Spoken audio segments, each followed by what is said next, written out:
Good morning guys and welcome back to my channel. It's been a little while since I sat down on my own and filmed a sit down video, but today I wanted to film a how to pack for traveling video. How I packed for 4 months away, what I packed and my kind of tips and advice as well. Just to give you a little bit of background, last year Sam and I went traveling for 4 months. We went to Australia, New Zealand, Fiji, Indonesia, Singapore, Malaysia and the Philippines. So I don't have everything here to show you, and this isn't like a watch me while I pack my bag kind of video, but I just thought I would run through everything that I think would be helpful. So let's get straight into it. Absolute first thing which completely changed my life are packing cubes. I could not have lived out of a bag for 4 months without packing cubes. We got these ones, they're called e-bags, and I think we got them off eBay, and we've got 2 different sizes here. We used 3 or 4 of these and then 2 or 3 of these little ones, and they fitted really well inside the backpack that we got. I just don't know what I would have done without this kind of organization, because basically we rolled up all of our clothes, which is the best way to pack clothes, by the way. I kind of have a packing cube for each different thing. So for example, in a small one I'd put like swimwear or underwear, and then in a big one I'd have like all of my bottoms, and then in another one have all of my tops. Just really organized chaos basically. And then that way it was just really easy to pull one out, take some things out, shove it back in. I don't know how people go away for a long period of time without these. Like, I can't imagine, do they just stuff things in the bag? No, it's all about the packing cubes. You must get these. They will change your life. And that brings me on to obviously what bag we had. I don't have the bag with me because it's at Sam's parents' house, I think, but it was amazing. I'll insert some clips. It's a video. Oh, it's a video. Goodbye. And also I will put the exact bag, if they still have it, in the description box below. It was an Osprey bag. It was obviously a rucksack, like a backpack that we could put on our backs, but the thing we loved about it the most was that it did up from the front as well, if that makes sense. So it's not like a backpack that you can only access from the top and have to like pull stuff out to get to the bottom. It kind of opens up like a duffel bag as well, and you can also zip away the backpack straps and just kind of hold it like a duffel bag. We went for 80 litres, which is huge, but good news for smaller people or smaller women like me, they do different sizes. So there's still 80 litres, but they do a small size and a big size in terms of the straps and the way it fits on your back. That was really handy, and I obviously got the smaller one. And yeah, it was a really heavy bag, but I never had any problems. Like, Sam often used to have to help me get it on. It'd be like this, and then he'd have to put one strap on, and oh, it was really heavy, but good workout when you're walking around with it. Yeah, it was really handy that you could then zip up the straps that go on your shoulders away, especially if like people are carrying them onto boats and you're putting them onto planes, and like it's just easy for the straps to be zipped away. Sam got the same one in a different colour, and they were just amazing, totally sturdy, durable, like didn't get damaged at all, easily could fit the packing cubes in, and yeah, just really good. This brings me on to my next section, which is about like where you're going and the weather where you're going. Because we were going to Australia and New Zealand in the kind of autumn winter time, it meant that we did need like jeans, trousers, and we need long sleeve tops, like jumpers, more layers. Especially in New Zealand, in the South Island, it was really cold, like freezing. I was staying in a camper van, so it's really cold at night, so we needed layers, we needed hats, we needed a down jacket. I'm obsessed with it. It just rolls up and fits into here. And I think, again, I got this off like Amazon, but it's like the warmest, comfiest jacket ever. What brand is it? It's called Zacti. Is it gonna focus? Yeah.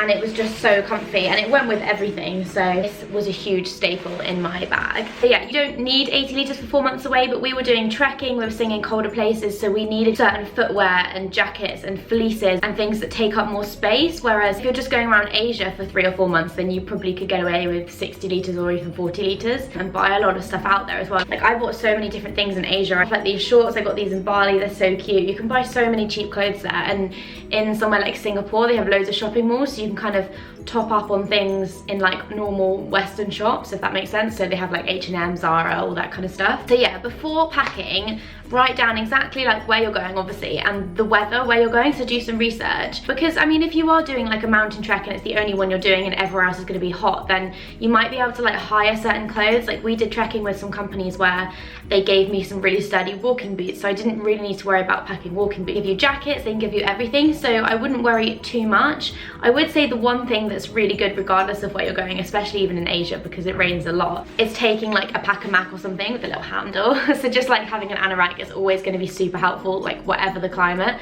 because it's quite thin, it keeps you quite cool anyway. Just make sure you think about the activities you're doing, whether you're going to be doing loads of walking or you're just literally going to be in a bikini or swimming the whole time, then you need to pack very different things. I've touched upon it a bit with the jackets, but you really, I know that if you search this on YouTube it comes up everywhere and it's really annoying, but you do need to create a capsule wardrobe is what they call it, which is basically just taking things that go with everything else. So just taking very plain colors like blacks, whites, grays, and just making sure that things layer, everything matches everything. Like for example, taking a pair of denim shorts or a pair of like comfy grey shorts, or I took these which were amazing, but from Topshop, they're just like Ivy Park's black shorts with like a little inner thing inside. And these were amazing whether I was going to the gym, whether we were just going on a long hike, like whether I just wanted to wear them down to breakfast in the morning with my bikini. Like this sort of thing is really good and they're not very expensive. Just pack basic colors. I took so much stuff. Like I took things like a green summery top, or like things that I wore once or twice. You just really need to know yourself. You need to be strict. You need to think, will I reach for that every day? No, then don't take it. Also, I think it's okay to take some nice stuff. Like I definitely took a couple of nicer dresses and tops, and they did come in handy because occasionally you do want to feel nice and you do want to feel dressed up. And yeah, I think a lot of people will say don't take anything that you like, but I actually disagree. I think if you can look after your stuff well and you know that you're going to be able to wash your stuff, like we washed it in Airbnbs or we took travel wash, you can go to laundrettes anywhere. Like it's really cheap in Asia to get your clothes washed as well, so don't worry about that. But yeah, I wouldn't listen to that. I would just, if you do like something, as long as it, you know, didn't cost the earth, then take it if you know you're going to wear it all the time. But don't take stuff that you really like that you're hardly going to wear, because trust me, you just don't need it. If there's one thing that traveling does, it shows you how little you need. I totally think it's worth investing in a few key pieces, especially if you're doing a lot of activities and a lot of walking, trekking. It's worth investing in like a really good pair of black leggings, because again, they're going to go with everything. They can look quite smart if you're not being active, but equally they're the right material to get sweaty in and they dry quick. And yeah, I totally think it's worth investing in long sleeve tops that are sweat wicking, leggings, shorts like I showed you, a couple of jumpers, and even like vests. Like you don't want to have really crap quality vests because they're the layer you wear underneath everything, so you want it to be sweat wicking and be good to your skin.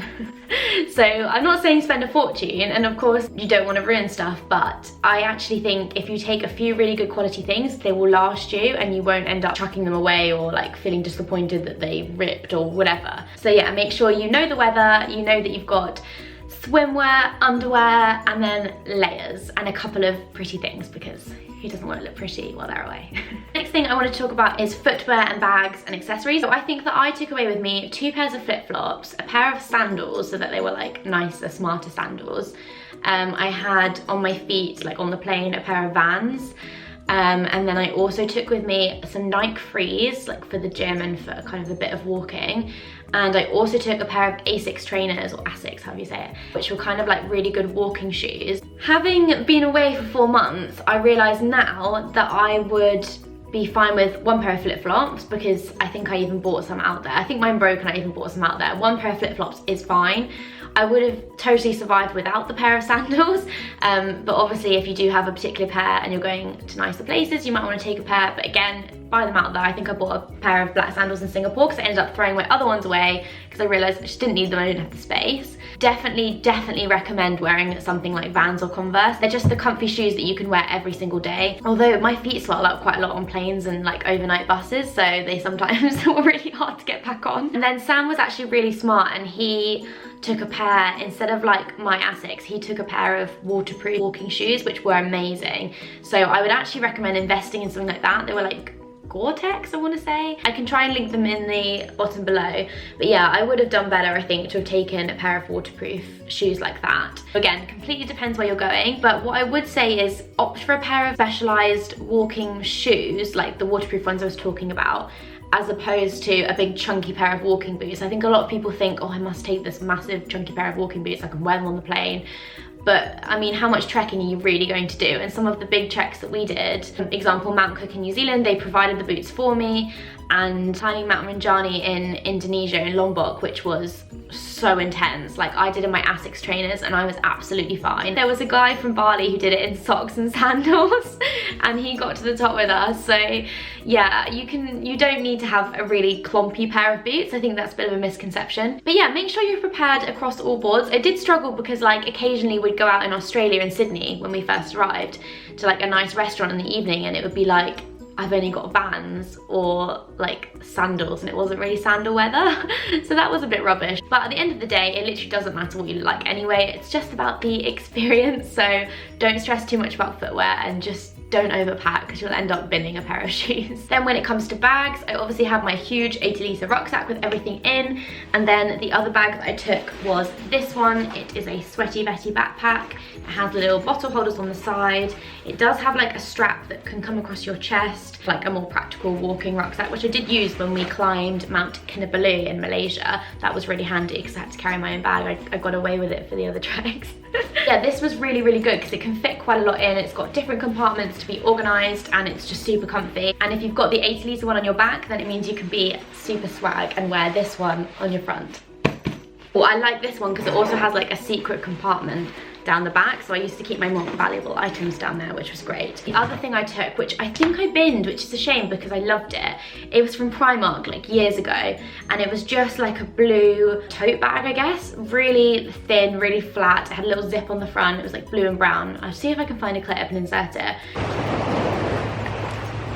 And basically I used it as a beach bag, so I'd really recommend taking some sort of bag that you can fold up and it takes up next to no space. In terms of other accessories, I really didn't take a lot. I took my rings. I think I'm wearing different ones now. You just need to be cautious. We had padlocks on our backpacks, and we also just, it was always secure. It was never really in a situation where we were like, oh my gosh, someone's gonna steal our stuff. I did take, this is worth mentioning because you 100% don't need them, is I did take mini travel hair straighteners with me. I bought them especially for this trip. They're only like £20 or something, and I didn't touch them once, like not at all. And in fact, I regretted not taking a hairdryer because we actually have a mini travel hairdryer, and that would have been so much more useful because when we were in New Zealand it was freezing, and most caravan parks that we went to didn't have a hairdryer in the like changing area or the showers.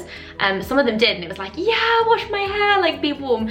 But there were some places that didn't, and you'd be absolutely freezing with like soaking wet hair, whether you're going to bed or like going out for the day. It was a nightmare. I remember one time I was sat by, they had like a fire in the kitchen in one of the campsites. I was like sitting in front of the fire, like trying to manually dry my hair. You don't need a hairdryer if you're going somewhere hot, but you also just don't need hair straighteners. Like, if you told me in England you have to go 4 months without hair straighteners, I'd be like, oh. But when you're away, honestly, you just don't need it. I'd either tie my hair like this, tie it in a ponytail, throw it up in a bun, or it would just be natural as it was. And you know, natural is often nicest. The next thing to talk about is toiletries, makeup, first aid stuff, I guess. Sam is a doctor, so he had first aid stuff totally covered. We take so much stuff away with us. I have to take regular antihistamines for some weird allergies I've got, so I had all of those. We had anti-malaria tablets, I had my contraceptive pill, and then we had loads of ibuprofen, paracetamol, which of course you can find out there. Just make sure you take a couple of things like that, and also plasters. Like something like Savlon is always a really good one. Yeah, do make sure you've got a little first aid kit. It's always worth having. And in terms of toiletries, me and Sam are like toiletry hoarders. We have so many toiletries, but just take the basics. Face wipes are so handy to have, and just wet wipes in general. Like make sure you've got wet wipes and tissues and hand sanitizer in your backpack at all times, because that'd be super handy, whether you need to use the wipe to wipe your face, your hands, you know, anything else. Yeah, me and Sam do share a lot of toiletries. Like we use the same cleansing water, sorry Sam, and moisturizer, and we both have quite sensitive skin and I get quite bad eczema, so we did take a large Cetraben, which takes up a lot of space. It's like an emollient cream. But yeah, if you're going with someone, wherever possible, just make sure you use the same things. Like I use a men's deodorant, so we just use the same deodorant. But what I found really handy if you're staying in like a hostel, or like for us if we're on campsites in New Zealand, it's just so much easier. Just put everything in a clear bag. You can see exactly where everything is. Yeah, and things like shampoo and conditioner, you could probably get away with taking really small ones and then just buying them when you're out there. But again, it totally depends on where you are. In Asia, like things like sun cream are actually really expensive and really hard to find, especially things like after sun. Like we couldn't find after sun in the Philippines for ages. So if you're going somewhere like Australia, it might be a good idea to stock up on sun cream, shampoo, all that kind of stuff before you then go off to countries in Asia, just because you're a little bit more familiar with the brands. You do need a quite substantial space for toiletries. I don't know how people go away and don't take any toiletries with them. I'm such a toiletry gal. Like, if I can't cleanse my face and put on my simple moisturizer in the morning, I will be the devil. So make sure you take exactly what you know you use every day, rather than stupid like miniatures and this and that, and oh, I'll try that. Like, just take what you know works for you, because you're gonna need some comforts when you're out there, believe me. And if that's your skincare routine, then so be it. In terms of like makeup and perfume, I didn't actually take any perfume away with me. I did manage to get my hands on some, and then I just didn't really wear it much. Like, I mean, Sam doesn't care, I don't really care that much, no one else is gonna care. You just don't need to use up space on things like perfume. And makeup, again, I took like everything that I would use every day, which isn't a huge amount, and then I made sure I did take like a darker shade of foundation, a darker shade of concealer. And I know that's being really prepared, and it also takes up a lot of space, but it was so worth it, because you just can't get the same kind of brands and stuff in certain places. I didn't even wear makeup that much at all when we were away, but every now and then it was quite nice to have been prepared and, you know that you're gonna get tanned. I hope I'm not absolutely boring you to death, by the way. I'm sorry if I am, but I wanted to do a I can live without section. So basically talking about the 5 things that I can live without, and the absolute top one for me is earplugs.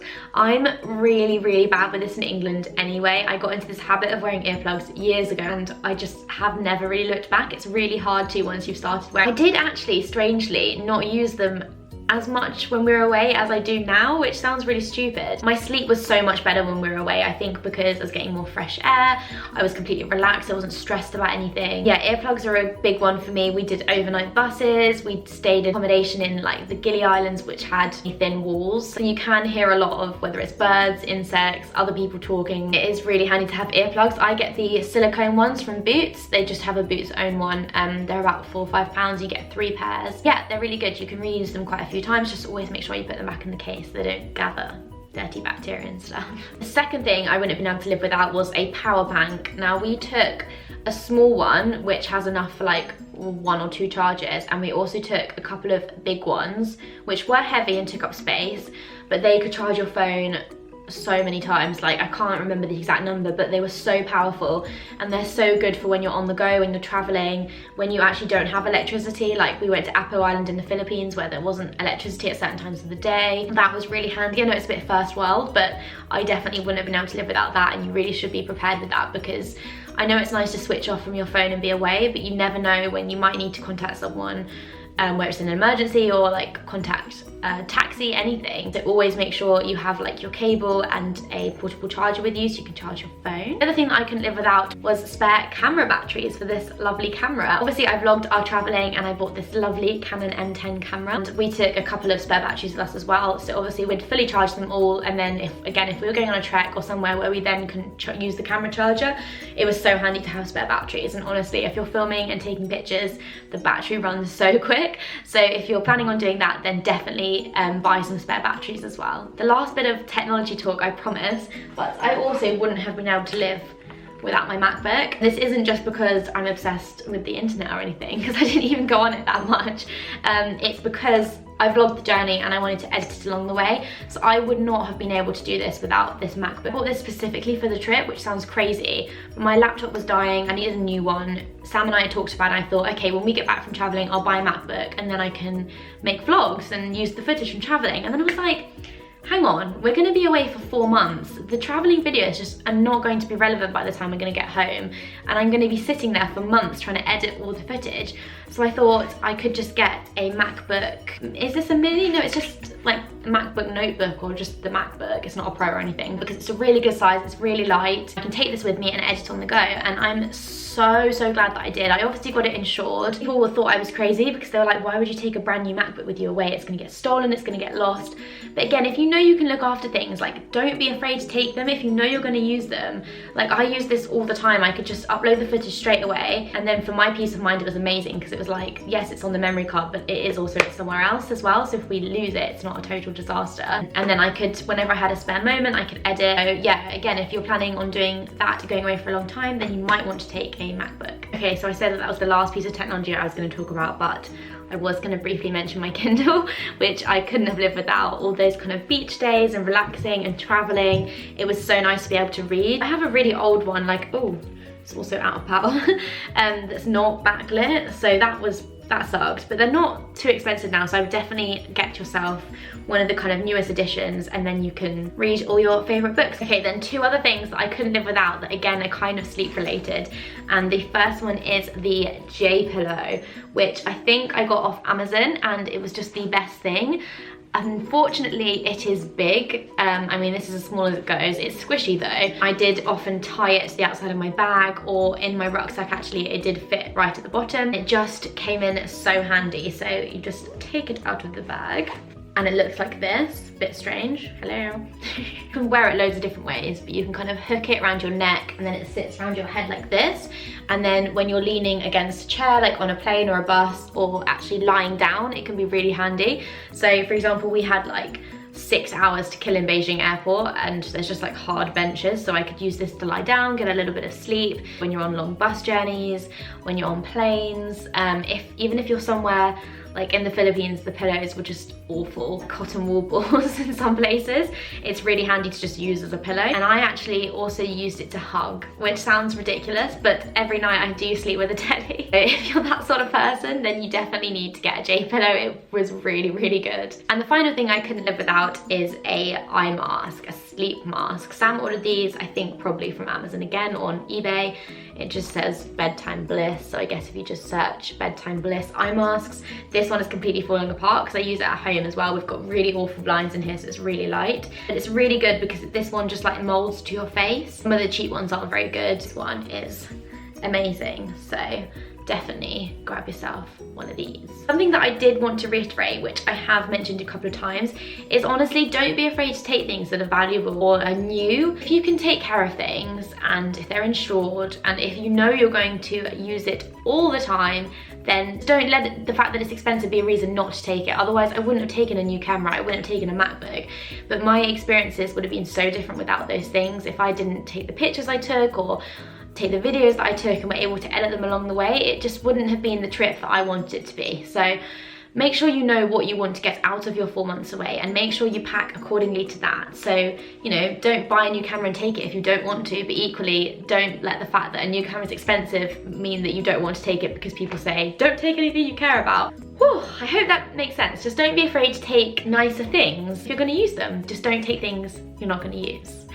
Which sounds easy, but trust me, it's not easy when you're packing. Okay, we're getting to the end. I wanted to end the video with a few handy tips. The first one being about SIM cards, just because I feel like this is quite a common question, and also payment cards as well. So if you're thinking about what to do about money, I would honestly advise not really taking any cash. We actually used a Revolut card the whole time, and we had a couple of backups. We had a Monzo card and we also had our debit cards, but we did mainly use a Revolut card, which was really good because it basically had no fee and you could take money out of a cash point in the correct currency that you needed it to. Definitely look up Revolut, that was amazing. Make sure you have backups of cards and different bank accounts with money in, because we did have a problem where one of Sam's cards got, I think it was the Revolut card actually, but it got cloned or whatever in a cash machine in Bali. But luckily, like, we did get the money back after a long time, but just make sure you have backups, because if you lose it or something happens, you would be screwed otherwise. So be prepared with cards. And SIM cards, we bought a new one basically in every country we were going if it was necessary. So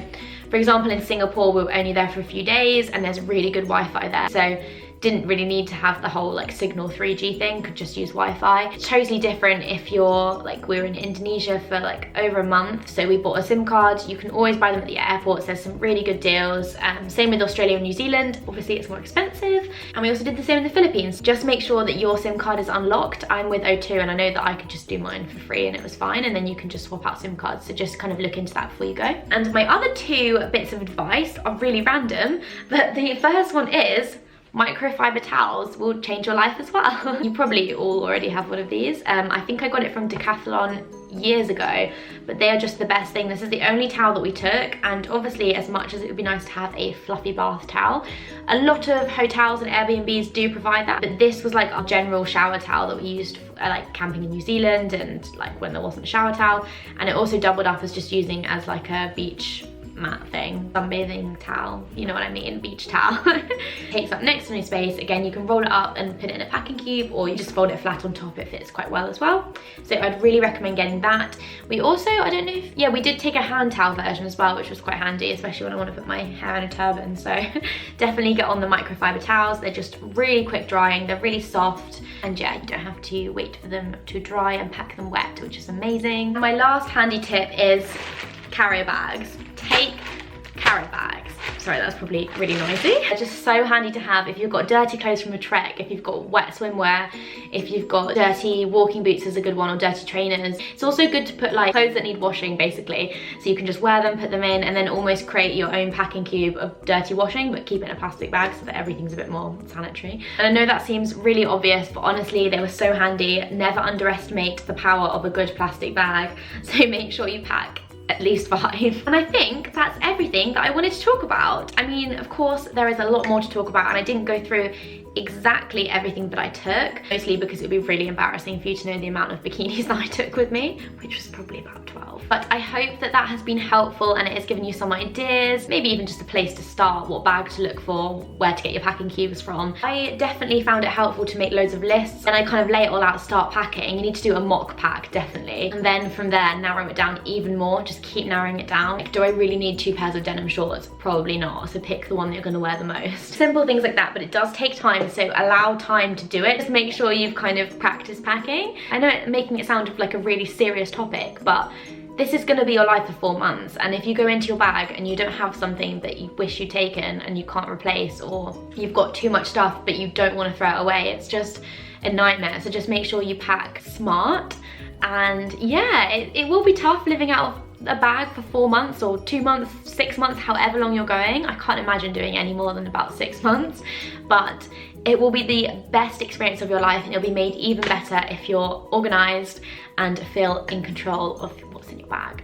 So take your time. I hope that this has helped in some ways. Let me know if you'd like any more similar videos. I am 99% sure that this will not be the last adventure we go on. So if that so may happen in the future, then I will do an actual packing video then. Please subscribe if you haven't already. I'd really appreciate it. It really supports me. And go and watch some of our travel videos. I've got like a travel playlist. I also do fitness and workout videos, although I've been slacking a bit as I am a qualified personal trainer, and I also do vlogs as well. I'm going to be vlogging. I've got a couple of things coming up, like BeFit Festival, Balance Festival, which are London-based events. So I will be doing some vlogging soon, I am sure. And yes, don't forget to give this video a thumbs up if you found it helpful or if you liked it.